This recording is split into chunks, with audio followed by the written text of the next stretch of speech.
Low, low. Bosta! Ayaw ko sana tumugtog, baka mag-iba. Magandang araw mga Banateros at saka mga Duterte supporters. Isang ano naman dyan? Isang Duterte naman dyan.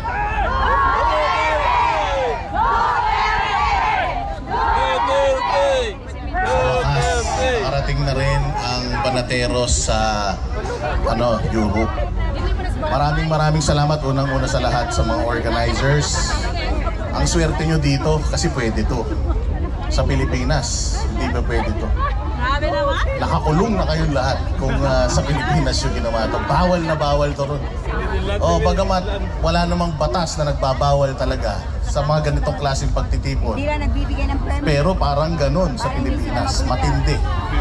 Nagsisimula pa lang magtipon-tipon, mas madami na yung pulis kaysa dun sa magrarally.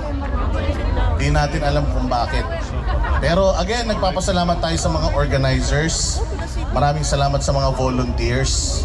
Siyempre, maraming salamat sa mga nagmamahal kay Pangulong Duterte na nanggaling pa sa iba't ibang lugar dito sa Europe. Kayo po talaga ang bagong bayani.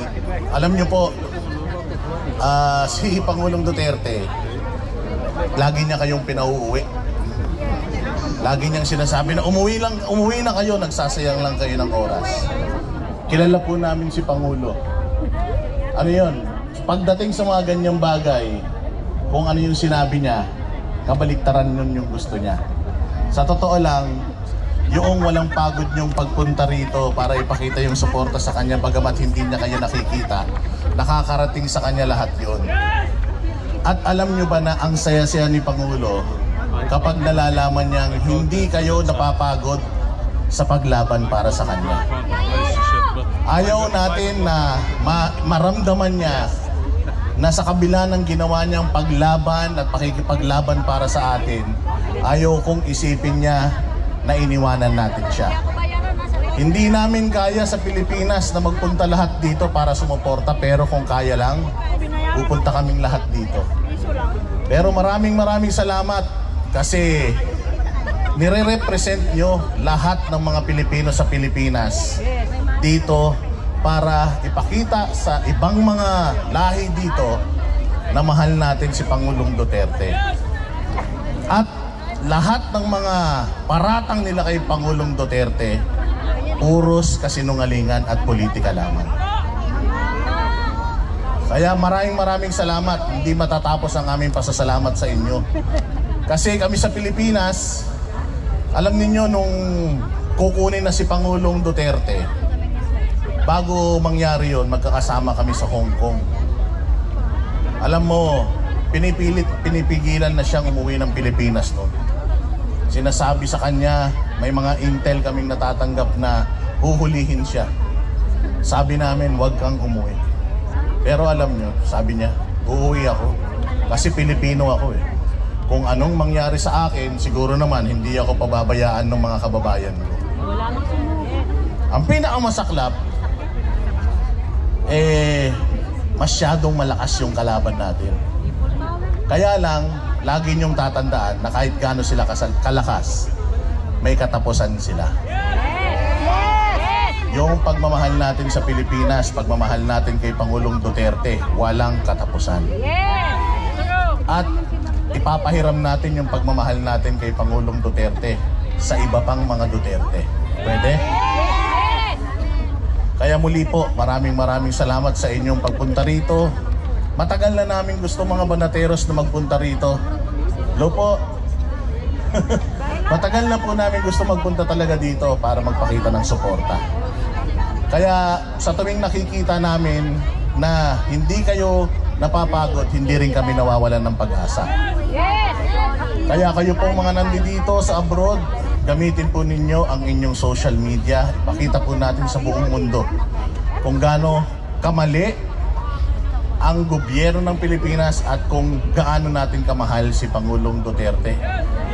Maswerte kayo dito kasi may kalayaan kayo. Kami sa Pilipinas, wala na. Kaya ipagpatuloy natin yung ginagawa natin, wag po kayong mapapagod. Alam ko, magastos to. Alam ko nakakapagod to. Alam ko nakakagutom to. Pero marami pong taong umaasa sa inyo. Si Pangulong Duterte, matanda na. Sabi nga ni VP Sara, humihina na.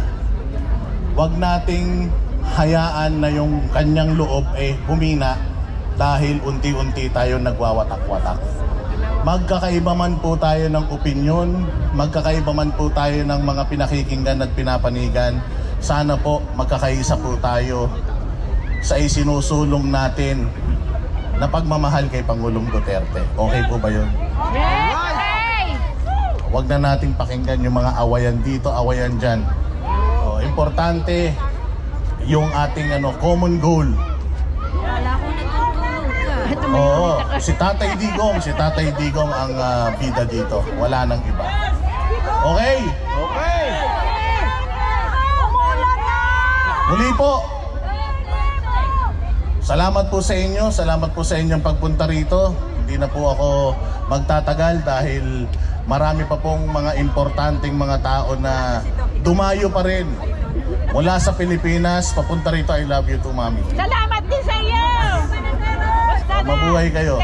In behalf of Banateros Brothers, si Banat Bay, si Coach Oli, si Master Judea at si Paring RJ, Boss Dada TV po. Meron po kaming programa gabi-gabi sa SMNI. Panoorin po ninyo.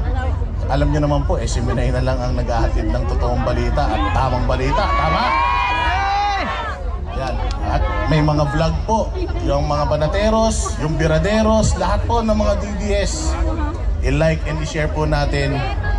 Mas maraming nakakapanood, mas maraming naliliwanagan. Maraming salamat po. Ang totoong people power nasa social media. Gamitin po natin ang mga social media natin para ipakita sa buong mundo na solid ang Pilipino para sa mga Duterte. Maraming salamat po. Mabuhay kayo. Salamat din! Duterte!